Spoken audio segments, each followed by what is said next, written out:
विशेष से है। बाकी सारे धर्म व्यक्ति विशेष के द्वारा बने, इसलिए वो धर्म नहीं हो सकते हैं। मैं सारे सनातनियों का आह्वान करता हूं कि आप अपनी जातिवाद, कट्टरता, मतांतर, संप्रदायवाद की इन बेड़ियों को तोड़े और हिंदुस्तान के अंदर एक धर्म, एक देश, एक संविधान, एक ध्वज, एक मत और एक विचार हो करके भारत को विश्व गुरु बनाए और पूरे विश्व में सनातन की ध्वज पताका लहराए। इसी के साथ आप सबको मेरा कोटि कोटि प्रणाम। सभी संपूर्ण सृष्टि की हवा एक है, संपूर्ण सृष्टि में जल एक है, संपूर्ण पृथ्वी पर अग्नि एक है, संपूर्ण सृष्टि में आकाश एक है। उसी प्रकार से संपूर्ण सृष्टि का धर्म एक ही है। धर्म तो शाश्वत होता है, धर्म सत्य होता है, धर्म सार्वभौम होता है, क्योंकि महाभारत में इसकी व्याख्या की गई है। जो समस्त सृष्टि को धारण करता है वह धर्म है। धर्म का संबंध मनुष्य के स्वयं के स्वभाव से होता है। धर्म का संबंध मनुष्य की आत्मा से होता है। धर्म का संबंध मनुष्य के अंतःकरण से होता है। धर्म का संबंध अपने आप को जानना, स्वयं को पहचानना और मतांतर, विचार, संप्रदाय ये किसी व्यक्ति विशेष के द्वारा दिए गए होते हैं। जो व्यक्ति विशेष के द्वारा कोई संप्रदाय बनाया जाए, कोई विचार दिया जाए, वो मजहब हो सकता है, मत और पथ हो सकता है, लेकिन धर्म नहीं हो सकता है, क्योंकि सृष्टि का धर्म एक है।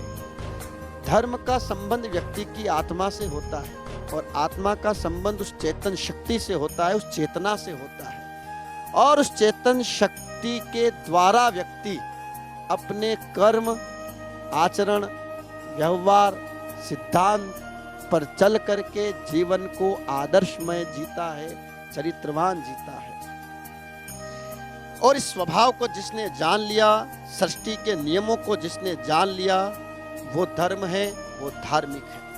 और उसी को धार्मिक कहा जा सकता है जो उपदेश किसी एक ही वर्ग अथवा समुदाय के लिए होते हैं, जो उपदेश किसी एक ही जाति के लिए हो, जो उपदेश किसी एक ही व्यक्ति के द्वारा विशेष समुदाय के लिए होते हैं, वे समस्त मानव जाति पर लागू नहीं किए जा सकते हैं।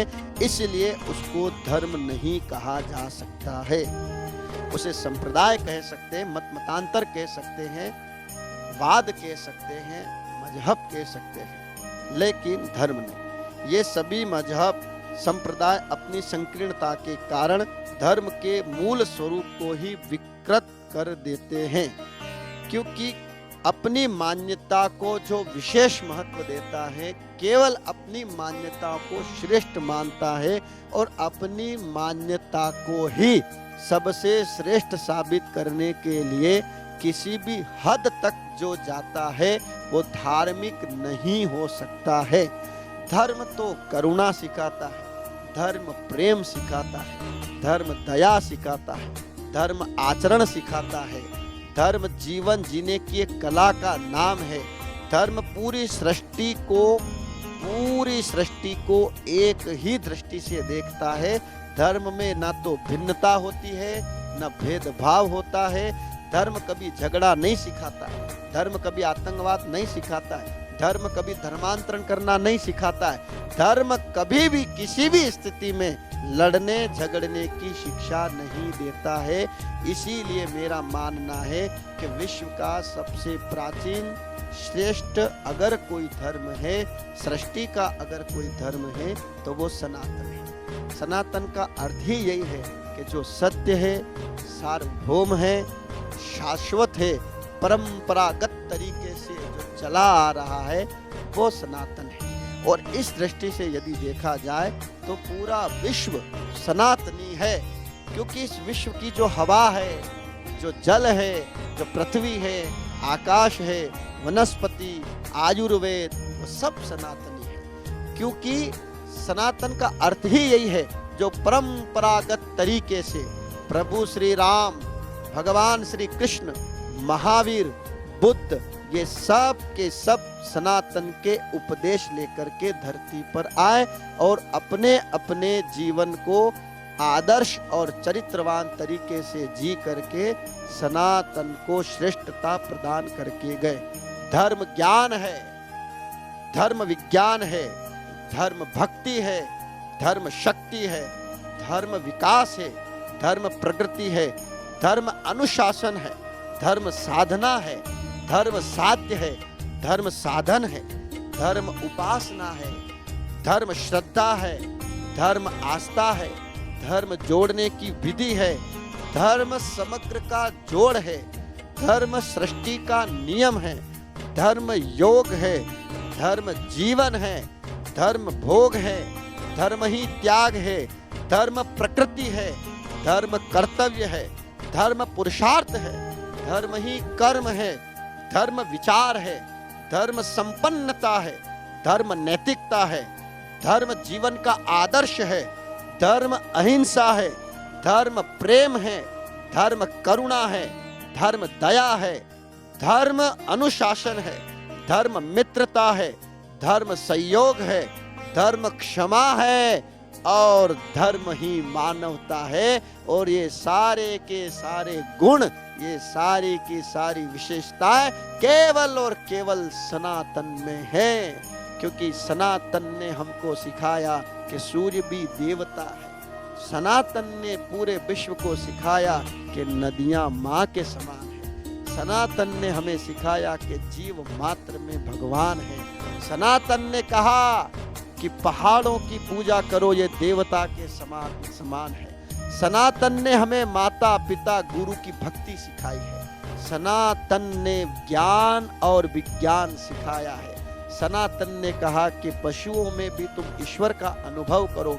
इसीलिए कहा गया कि समानता अगर किसी ने दी है तो वो सनातन ने दी है। अभी भारत के अंदर हम देखते हैं, पूरे विश्व के अंदर हम देख रहे हैं कि किसी व्यक्ति विशेष के विचारों पर चल करके उसी विचार को श्रेष्ठ मान करके उसी विचार को श्रेष्ठ सिद्ध करने के लिए लड़ना झगड़ना, मैं इसको मूर्खता मानता हूँ। आज देश के अंदर धर्मांतरण एक बहुत बड़े स्तर पे हो रहा है। ये क्यों हो रहा है? धर्मांतरण का मतलब होता है मेरे बाड़े में इतनी भेड़, यानी कि भेड़ों को इकट्ठा किया जा रहा है, बाड़े बनाए जा रहे हैं। उन बाड़ों का नाम संप्रदाय है, उन बाड़ों का नाम मजहब मतांतर है और उसमें भेड़ों को इकट्ठा किया जा रहा है। और उन भेड़ों को इकट्ठा करके जो उन भेड़ों को इकट्ठा कर रहे हैं वो ये साबित करने में लगे हैं कि हम इन भेड़ों के बलबूते पर राजा बन करके राज करेंगे।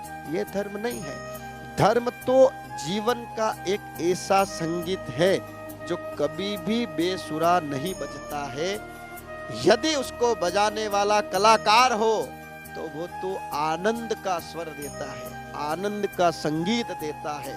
धर्म तो एक ऐसा वट वृक्ष है जिसके नीचे बैठने पर वो परमानंद की, वो आनंद की, वो सुख की अनुभूति होती है जो संपूर्ण जीवन में किसी भी चीज से, किसी भी वस्तु से नहीं हो सकती है। लेकिन अगर धर्म के संगीत को बजाने वाला कोई अनाड़ी हो तो फिर वो बेसुरा ही उसको बजाएगा। और आज यही हो रहा है कि जो धर्म की परिभाषा नहीं जानते हैं, धर्म का अनुशासन नहीं जानते हैं, जिन्होंने धर्ममय जीवन नहीं जिया है, वो लोग ये कह रहे हैं कि हम श्रेष्ठ हैं।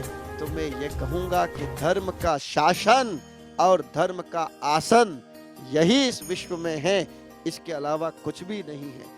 क्योंकि आप देखिए कि मनुष्य जब जन्म लेकर के पृथ्वी पे आता है और जन्म से लेकर के पूरा जीवन यापन करके जब वो मृत्यु को प्राप्त होता है तो हर जगह उसे अपना धर्म निर्वहन करना पड़ता है। हर जगह पग पग पे उसे धर्म ही शिक्षा देता है, हर जगह उसे धर्म ही बचाता है। धर्म के बिना तो ये संसार हिंसक पशुओं से भरा जंगल हो जाएगा। इसलिए सनातन श्रेष्ठ है। सनातन ने हमको प्रकृति की पूजा सिखाई है। क्या गलत सिखाया? क्या हम पीपल को जल चढ़ाते हैं और पीपल को हम देवता मानते हैं, तो क्या ये गलत है? देवता का अर्थ होता है जो देता है उसे देवता कहते हैं।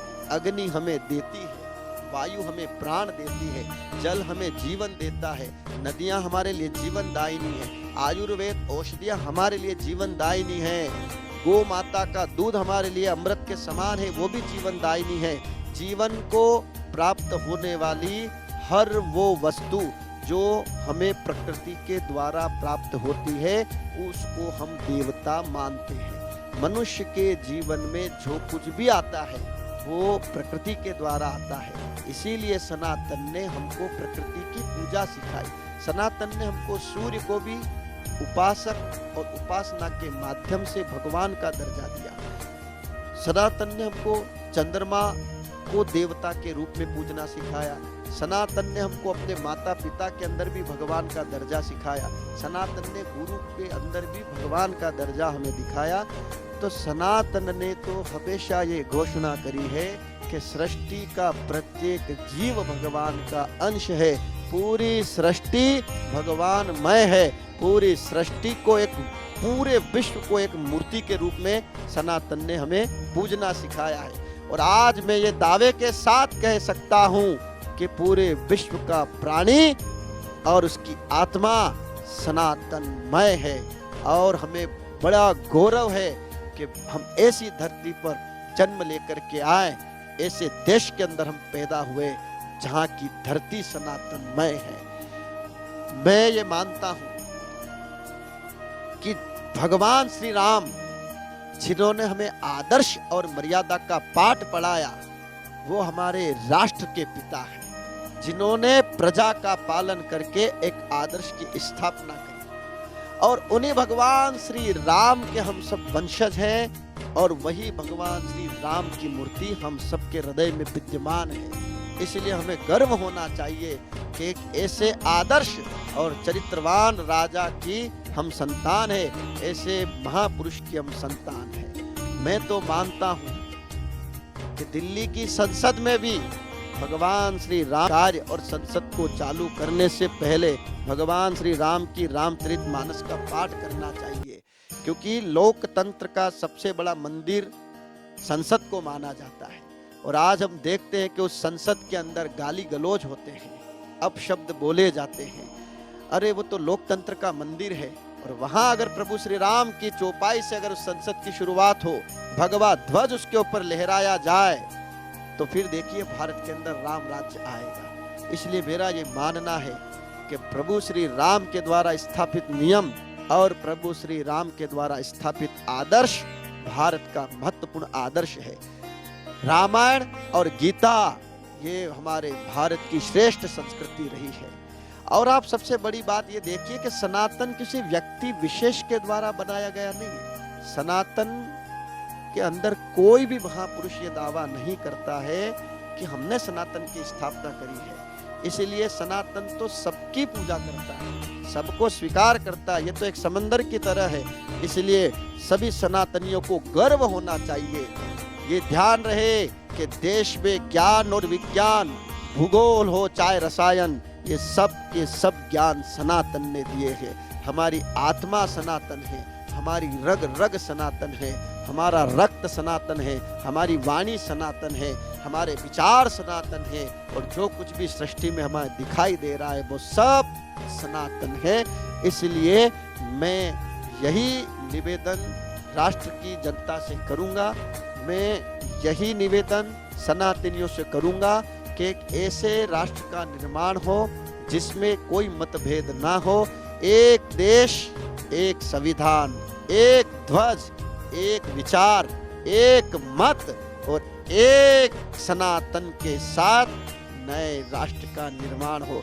मैं तो चाहता हूं कि दिल्ली की संसद पे जो भगवा ध्वज हो वही मंदिरों पे और घर घर पे हो। मैं तो ये चाहूंगा कि दिल्ली की संसद में भी प्रभु श्री राम की मूर्ति विराजित हो। और जब संसद में राजनेता जाए तो अपने जूते संसद के बाहर खोल करके अंदर प्रभु श्री राम को प्रणाम करके संसद की शुरुआत करे, ताकि भगवान श्री राम के आदर्श और चरित्र के अनुसार देश चल सके। एक देश, एक धर्म, एक कानून, एक ध्वज जिस दिन इस देश में हो जाएगा, उस दिन राम राज्य आ जाएगा और पूरा देश ही नहीं, पूरा विश्व सनातनमय हो जाएगा, पूरा विश्व सनातनमय हो जाएगा। जय सनातन, जय सनातन।